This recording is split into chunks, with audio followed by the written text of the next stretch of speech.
하나님께서는 우리와 함께 하십니다. 지금도 하나님께서는 이 순간에 우리와 함께 하고 계십니다. 우리는 우리와 함께 하시는 그 하나님을 믿고 의지하며 살아갑니다. 그것을 바로 신앙생활이라고 부릅니다. 그럼 우리가 믿고 의지하는 그 하나님은 어떤 분이십니까? 그 믿음의 내용은 무엇입니까? 우리가 하나님을 믿는다고 할 때 어떤 하나님을 믿는 것입니까? 크게 세 가지 정도로 생각할 수 있습니다. 첫째는 전능하신 능력의 하나님입니다. 하나님은 전능하신 능력의 하나님입니다. 만일 하나님이 능력이 없는 분이라면 우리는 하나님을 믿기 어려울 것입니다. 능력도 없으시다. 어떻게 하나님께 기도할 수 있겠습니까? 하지만 하나님께서는 전능하신, 불가능이 없으신 세상의 어떤 권세자들보다, 세상의 어떤 힘보다 강하신 분이십니다. 두 번째, 우리가 믿는 하나님은 지혜의 하나님입니다. 하나님께는 틀린 것이 없다, 이것입니다. 하나님은 모든 것이 옳다. 만일 하나님의 판단이 틀릴 수 있다면 우리는 하나님께 기도할 수 없습니다. 그 하나님께 우리의 소중한 삶을 맡길 수 없습니다. 하지만 하나님께서는 단 한 번도 틀린 적이 없으신 지혜의 하나님입니다. 우리의 삶에 가고 멈추는 것, 앉고 일어서는 것, 우리의 삶의 모든 타이밍, 하나님께서 정확하게 오차 없이 우리의 삶을 보살피고 계십니다. 셋째, 하나님은 사랑의 하나님입니다. 하나님은 우리의 아버지이시죠. 여러분, 어린 아이들이 아빠를 전지전능한 존재로 여긴다는 걸 아시나요? 아빠는 모든 것을 다 할 줄 아는 사람으로 여깁니다. 그들의 눈에는요, 아이들의 눈에는. 그리고 모든 것을 알고 있는 것처럼 질문합니다. 그런데 어린아이들이 동시에 믿는 것은 아빠가 그 힘과 지혜를 자신을 위해서 반드시 쓸 것이라는 것을 굳게 믿습니다. 자기 편이라는 것을 믿어요. 왜 그럴까요? 아빠는 자기를 사랑하는 분이라는 것을 믿기 때문입니다. 우리가 하나님의 능력, 하나님의 지혜, 그 성경에 일어난 그런 역사들, 그 하나님께서 그분의 지혜와 힘을 나를 위해 사용할 것인 것을 어떻게 믿는 것인가? 예수 그리스도를 통해 보여주신 그 십자가의 사랑, 나를 향한 그 사랑을 믿기 때문에 그것을 믿을 수 있는 것이죠. 지금도 우리와 함께 하시는 그 주님께서는 그분의 사랑으로, 그분의 능력으로, 지혜로 우리를 돌보고 계신 우리의 하나님 아버지이십니다.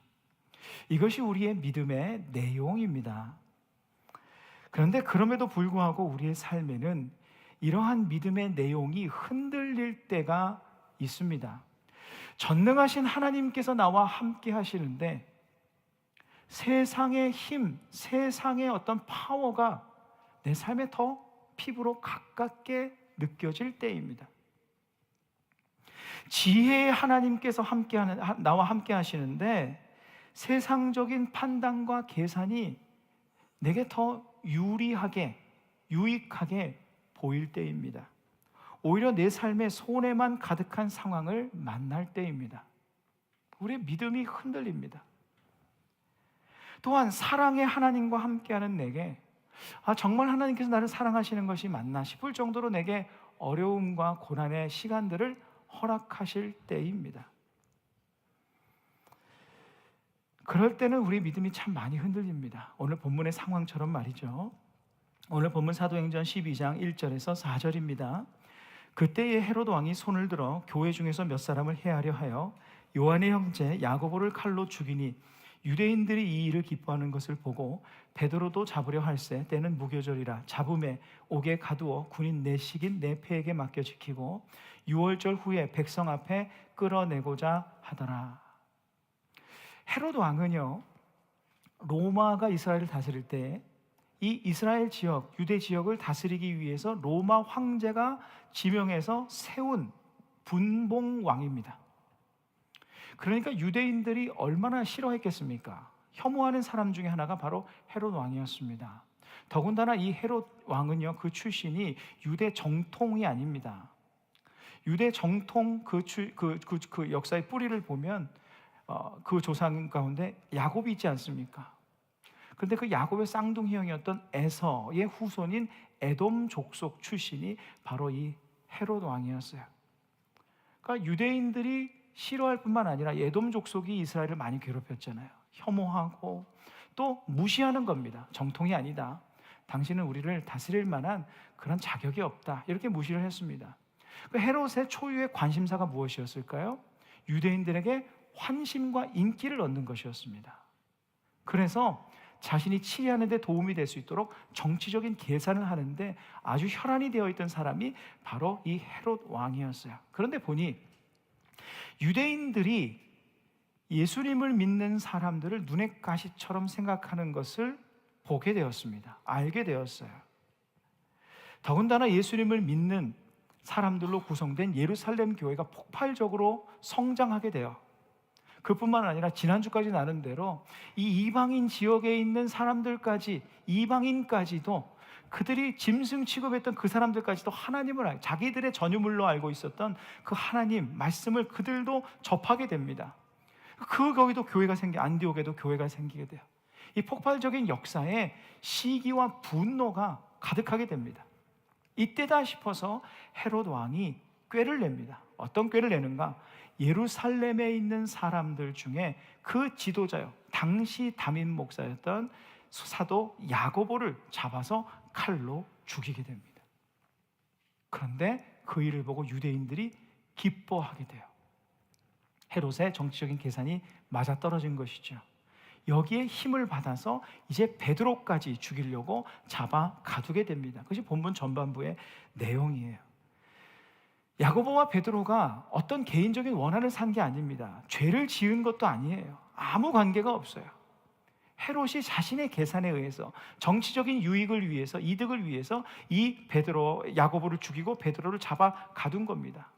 나의 유익을 위해서라면 남들의 희생쯤이야 가볍게 여기는 모습이죠. 방금 읽은 4절에서 군인 넷씩인 네 패에게 맡겨 지켰다라는 표현이 있는데요, 군인 4명이 한 조가 되어서 4조가 있었다라는 겁니다. 그러니까 12시간을 4등분해서 3시간씩 돌아가면서 총 16명이 이 베드로 한 명을 감시하게 했다. 더군다나 베드로가 갇힌 곳은 중죄인들이 갇히는 지하 감옥이었습니다. 그리고 중죄인이라 할지라도 죄수 한 명당 한 명만 붙는 것이 통례였어요. 그런데 4명씩 돌아가면서 3시간이라는 것은요, 피곤하여서 졸지 못하게 한다는 거예요.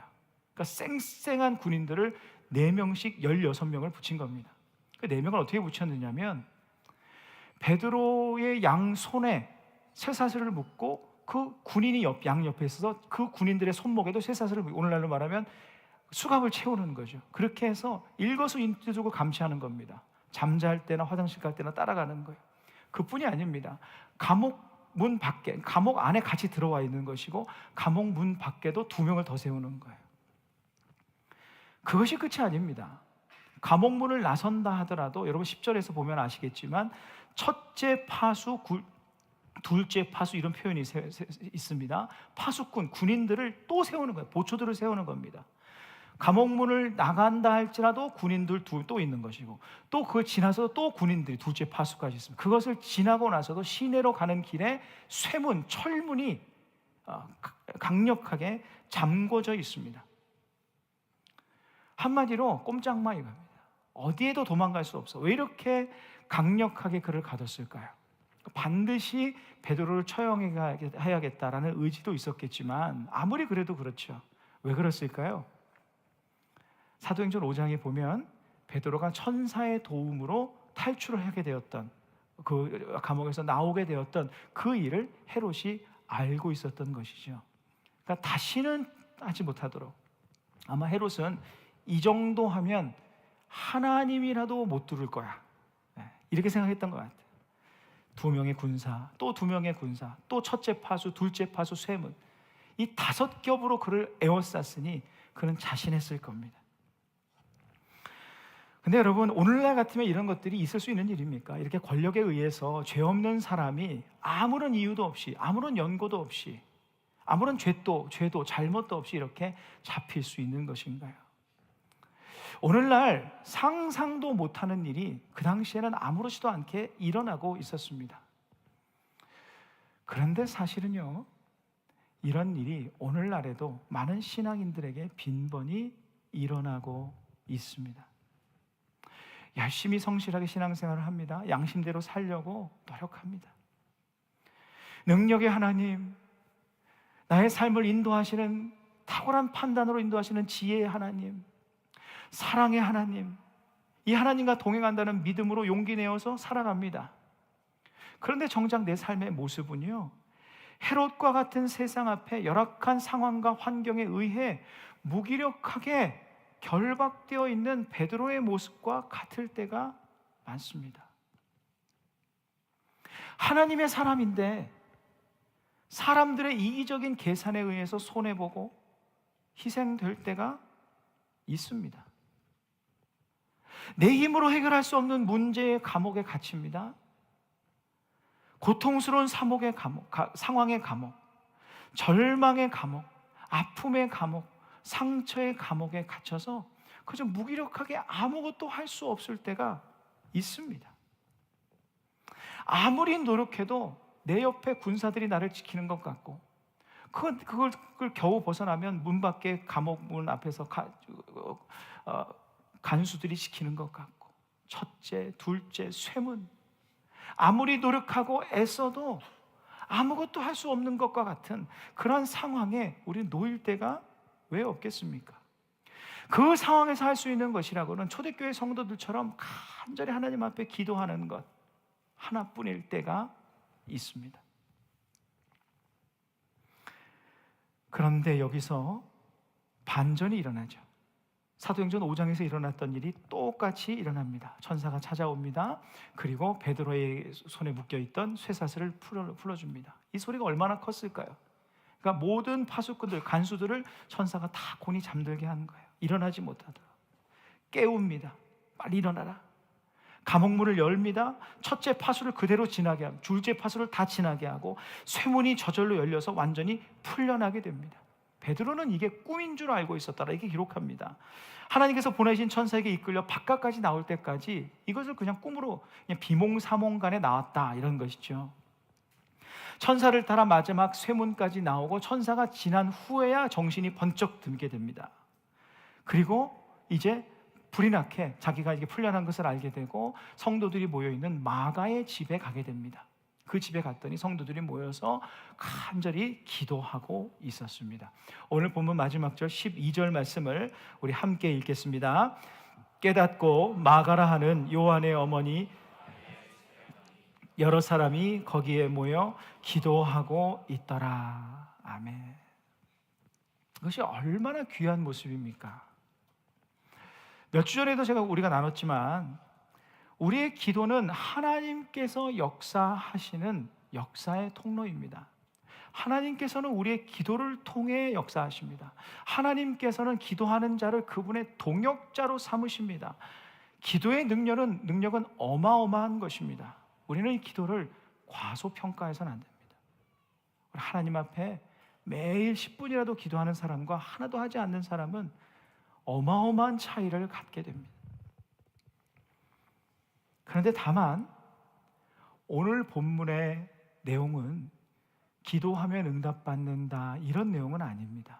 기도의 성격이 다르기 때문입니다. 만일 기도하면 응답받는다 그러면 다른 사람들도 다 순교하지 말고 다 구원을 받아야 되지 않겠습니까? 야고보도 살았어야 되는 것 아니겠습니까? 그들이 했던 기도의 성격은 좀 다릅니다. 초대교회 성도들은요, 하나님 감옥에 갇혔으니까 나를 좀 풀어주십시오, 이런 기도를 드린 적이 거의 없었습니다. 사도행전 4장을 통해서 그들이 어떤 기도로 하나님 앞에 드렸는지를 우리가 함께 나눴던 기억이 있으실 텐데 이런 기도를 드렸습니다. 하나님, 내가 순교하더라도 믿음을 지키게 해주십시오. 하나님, 내가 무너지더라도 하나님의 나라가 무너지지 않게 해주십시오. 내가 희생되더라도 예수 그리스도의 복음이 전해지게 해주십시오. 이렇게 기도했어요. 그래서 초대교회 성도들이 5절과 12절에서 기도했다라고 하는 그 단어의 그 어원을 보면, 헬라어 원을 보면 바로 이 단어입니다. 똑같은 단어가 쓰였는데 프로슈케, 기억하시나요 여러분? 한 3, 4주 전에 우리가 나눴던 단어인데, 프로슈케 어떤 단어입니까? 기도라는 단어가 여러 단어가 있다 그러죠. 나의 소원을 아뢰는 것, 나의 소원을 하나님 앞에 관철시키기 위하여 드리는 나의 열망을, 그런 기도가 아니라 프로슈케라는 단어는 나의 뜻을 모두 내려놓고 하나님의 뜻을 구하다, 이런 뜻입니다. 나의 뜻을 다 내려놓고 하나님의 뜻을 구하다. 베드로 자신도 그렇게 기도하지 않았겠습니까? 베드로도, 초대교회 성도들도 모두 그들은 자신의 뜻을 따라 자신의 원하는 바를 하나님 앞에 관철시키기 위해서 기도한 것이 아니었습니다. 나보다 나를 잘 아시고 나보다 나를 더 사랑하시는 그 하나님께서 내게 선하고 가장 유익한 것을 이루실 것을 믿고 하나님의 뜻을 구하는 기도를 드렸어요. 하나님의 뜻에 베드로는 자신의 생명까지도 맡겨드린 겁니다. 초대교회 성도들은 이 야고보가 없었으니까 그 다음에 베드로가 중요하지 않습니까? 이 베드로까지 없어지면 이 교회가 와해되는 것 아닐까, 이런 두려움과 불안함이 왜 없었겠습니까? 많은, 그럼에도 불구하고 그 모든 것을 다 내려놓고 오직 하나님의 선하신 바대로, 그래서 실제로는 이 베드로도 순교할 각오를 하고 있었고, 이 초대교회 성도들도 베드로가 돌아오지 못할 것으로 생각하고 있었습니다. 하나님의 뜻에 모든 것을 맡겼어요. 오직 하나님의 뜻의 뜻이 이루어질 때 가장 좋은 길을 우리에게 열어주실 것이라는 그 믿음으로 하나님의 뜻을 위해서 기도했습니다. 그런데 그렇게 자신들의 모든 소망을 내려놓고 하나님의 선하신 뜻, 나보다 지혜로우신 하나님, 나보다 나를 더 사랑하신 하나님께서 나에게 가장 좋은 것을 주실 거야 라고 하면서 기도했던 베드로와 초대교회 성도들에게 하나님께서 보여주신 것이 무엇인가? 바로 이것입니다. 너희들의 삶의 주관자는 헤롯이 아니라 하나님이시다, 이것이었어요. 아무리 헤롯이 열심을 내어 하나님의 사람을 해하려고 해도 하나님의 열심을 이길 수 없는 거야. 아무리 헤롯과 같은 세상에 하나님의 사람들을 흔들려고 해도 우리의 삶을 붙들고 계신 분은 하나님이야. 아무리 헤롯이, 세상이 하나님의 사람들의 삶을 주관하려 해도 그들의 삶을 주관하는 분은 오직 하나님이시다. 이것을 확실하게 보여주신 사건이 바로 오늘 본문의 사건이에요. 베드로와 성도들은 새삼스레 또 보게 되었을 거예요. 아, 우리들의 인생이 저 헤롯에 의해 짓밟히는 것이 아니구나. 세상의 힘과 권력에 억눌리는 것이 아니구나. 세상이 흘러가는 대로 우리 인생이 흘러가는 것이 아니구나. 우리의 손은 전능하신 하나님, 지혜의 하나님, 사랑의 하나님의 손에 붙들려 있는 거구나. 그 하나님에 의해서 인도함을 받는 거구나. 이를 깨달을 수밖에 없었을 것이에요. 사도 야고보의 죽음도 마찬가지입니다. 겉으로는 헤롯의 칼날에 죽은 것이죠. 하지만 순교라는 방법을 통해서 그를 영원한 생명으로 하나님의 영광의 자리로 초대하신 분은 하나님이십니다. 헤롯이 아니라 하나님께서 그의 생명의 주관자이시기 때문이에요. 베드로는 아직 그에게 맡겨진 사명이 있었기 때문에 하나님께서 살리신 것이고 이후에 다시 붙잡혀서 순교하게 됩니다. 결국 우리 모든 인생의 주관자, 특별히 하나님의 사람들의 삶의 주관자는 오직 하나님이십니다. 아무리 헤롯과 같이 힘 있는 사람이, 세상이, 거친 삶의 현실이 내 삶을 흔들고 인생의 감옥에 가두려 하고 그 앞에서 아무리 내가 무기력하다 할지라도 반드시 기억하십시오. 내 삶의 주관자는 헤롯이 아니야. 내 삶의 주관자는 세상이 아니야. 내 삶의 주관자는 상황이 아니야, 거친 삶의 현실이 아니라 하나님께서 그 순간에도 내 삶을 주관하고 계심을 반드시 기억하십시오. 헤롯이 베드로를 가두기 위해 최선을 다하지 않았겠습니까? 그 놀라운 최선을 우리가 보지 않았습니까? 영적으로 보면 하나님의 사람 베드로 한 명을 무너뜨리기 위해서 마귀가 그 뒤에서 엄청나게 역사하지 않았겠어요? 얼마나 최선을 다했겠습니까? 그래도 소용없다는 뜻입니다. 아무리 사탄이, 아무리 헤롯이 최선을 다해도 기도하며 하나님의 뜻에 자신의 삶을 내어 맡긴 하나님의 사람 한 사람을 이길 수 없는 겁니다. 정확히 말하면 그 하나님의 사랑과 함께 하시는 하나님을 이길 수 없습니다. 여러분, 얇은 종이 한 장은요, 그냥 놔두면 쉽게 찢어집니다. 그러나 그 한 장을 강력한 접착제에 붙여서 벽에 붙여버리면 어느 누구도 쉽게는 못 찢습니다. 쉽게 부러뜨릴 수 있는 나무젓가락도 강철 파이프 안에 들어가면 어느 누구도 쉽게 그 나무젓가락을 부러뜨릴 수 없습니다. 우리는 한 장의 연약한 종이 같고 나무젓가락 같을 수 있습니다. 그러나 중요한 것은 강한 벽과 같으신, 강한 파이프와 같으신 주님께 붙어있고 주님 안에 거하는 삶입니다. 우리가 마주한 거친 삶의 현실이 하나님을 향한 믿음을 흔들 때 내 삶의 주관자는 오직 하나님이시라는 믿음을 가지고 그 믿음으로 하나님께 바싹 붙어 있으십시오. 기도하며 하나님의 손에 나의 삶을 올려드리십시오. 강력한 파이프 안에 우리를 들여보내십시오. 우리가 주님께 붙어 있고 주님 안에 거하기만 한다면 세상은, 마귀는 우리를 상대하는 것이 아니라 우리와 함께 하시는 하나님을 상대하게 될 것입니다. 신실한 크리스찬 배우로 알려져 있는 덴젤 워싱턴의 신앙 고백을 제가 들은 적이 있는데 참 귀하다 해서 여러분에게 소개합니다. 사탄이 당신을 공격하는 것은 당신이 약하기 때문이 아닙니다.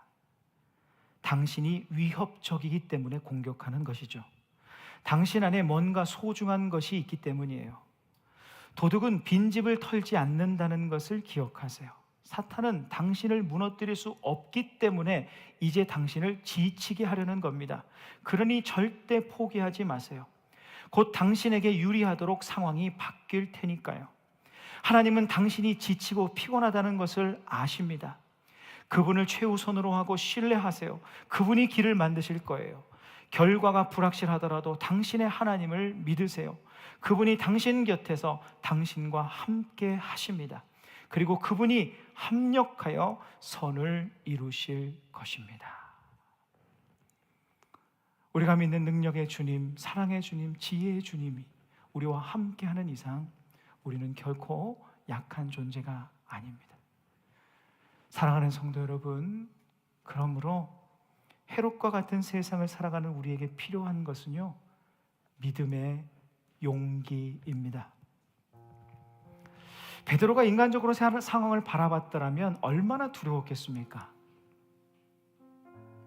베드로가 자신의 삶을, 자신의 생명을 하나님 앞에 연장시켜달라고 기도했더라면, 그렇게만 기도했더라면 얼마나 불안했겠습니까? 6월절이 끝나기까지 아무런 일이 일어나지 않았습니다.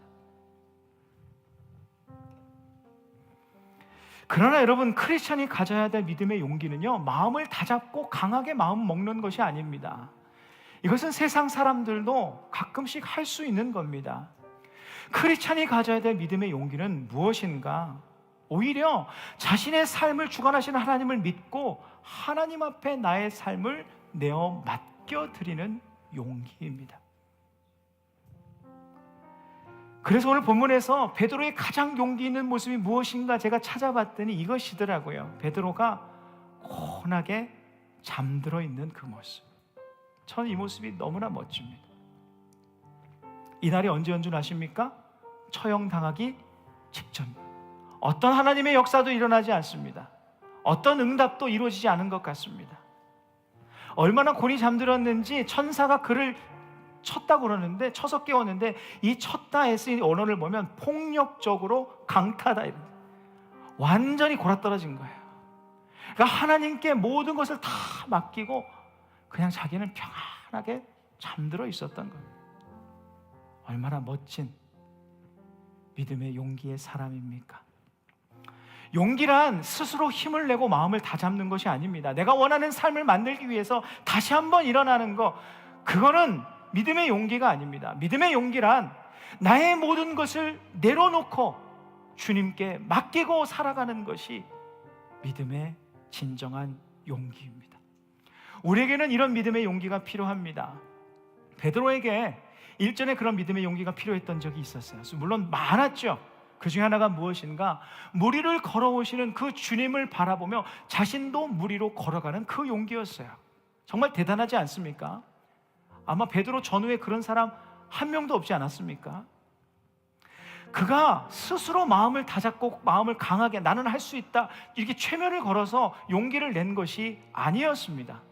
그가 주님을 바라볼 때 그 안에 믿음의 용기가 생긴 거예요. 그래서 걸어갈 수 있었던 거예요. 그러나 그 주님을 바라보는 그 시선의 용기, 그 주님을 바라보는 그 용기를 잃고 거친 풍랑을 바라보게 되었을 때 그는 다시 두려움의 바다에 빠져 허우적거리게 되었습니다. 크리스천이 가져야 될 믿음의 용기는 무엇입니까? 우리의 시선을 끊임없이 빼앗는 인생의 풍랑 앞에서 도무지 다른 곳에 눈을 돌릴 수 없는 두려움과 위기의 순간에도 담대하게 다시 한번 눈을 들어 우리 하나님을 바라보는 용기입니다. 내가 기도를 포기하고 싶고 내 믿음이 흔들리고 도무지 하나님께서 나와 함께 하시지 않는 것 같아도 다시 한번 하나님을 믿는 믿음으로 눈을 들어 주님을 바라보는 그 용기, 우리가 가져야 될 믿음의 용기입니다. 물론 때로 이 믿음의 용기가 흔들리고 이 믿음의 용기가 이 용기를 잃을 때가 있습니다. 우리가 하나님만 바라보지 못하고 우리의 시선이 자꾸 다른 곳에서로 분산되기 때문입니다. 삶의 어려운 현실로 절망적인 상황으로 내 눈을 돌리게 합니다. 그래서 하나님의 능력에 대한 믿음, 하나님의 사랑에 대한 믿음, 하나님의 그 위대하신 판단, 그 놀라우신 지혜에 대한 믿음이 다 떨어집니다. 하지만 여러분, 베드로 또한 우리처럼 이렇게 연약한 사람이었습니다. 그는 수십 차례 넘어지고 또 넘어지고 또 넘어졌습니다. 그러나 결국 오늘 본문의 그 위대한 믿음의 용기의 사람이 되었습니다. 하나님께서 그를 그렇게 만드신 거예요. 하나님께서는 또한 우리도 그렇게 반드시 만들어 주실 것입니다. 넘어졌다고 포기하지 마십시오. 쓰러졌다고 절망하지만 마십시오. 끊임없이 다시 한번 주님을 바라보십시오. 다시 한번 주님을 바라보십시오. 주님을 바라볼 때 주님께서 우리에게 용기를 주실 것입니다. 그 믿음의 용기의 사람들이 되십시오. 그러면 어느 날 우리가 주님을 바라보며 주님을 바라보는 주님을 바라보기 위해 붙잡았던 그 믿음이 어느 날 오히려 나를 붙들게 될 것입니다. 내가 믿음을 붙드는 것이 아니라 그 믿음이 나를 붙들어, 내가 주님을 붙드는 것이 아니라 그 주님께서 나를 붙드시는 그 귀한 역사들이 일어날 것입니다. 아무리 해롭과 같은 삶의 상황을 만나도 결국 우리의 삶을 주관하시고 결정하시고 판단하시고 인도하시는 분은 오직 하나님뿐이십니다. 이 믿음으로 주님을 바라보는 믿음의 용기의 사람들 되시기를 간절히 소망합니다.